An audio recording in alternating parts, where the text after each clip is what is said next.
A to je v poriadku, že každý nech si tvorí, čo chce, však je to jeho život. Ale to, že už ideš na cudzí profil a potom ešte píšeš nezmyselné hejterské veci, nenávisné, toxické, tak to už potom není o tebe, ale to už je o tom, že ty cieľene chodíš a chceš niekomu znepríjemňovať život za to, že si len zatrpklý, smutný a na hlavu padnutý. Tak to je už chore, víš. To, že ty si tvoríš niečo a v niečom máš radosť, však to je pekné.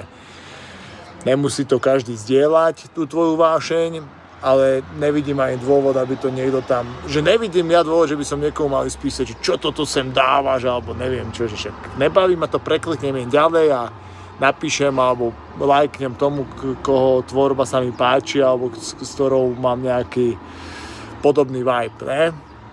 Takže týchto... Ale to sú si to v podstate, toto je druh ľudí, smutných, zakomplexovaných, podľa mňa, utrápených, ktorí chcú tú svoju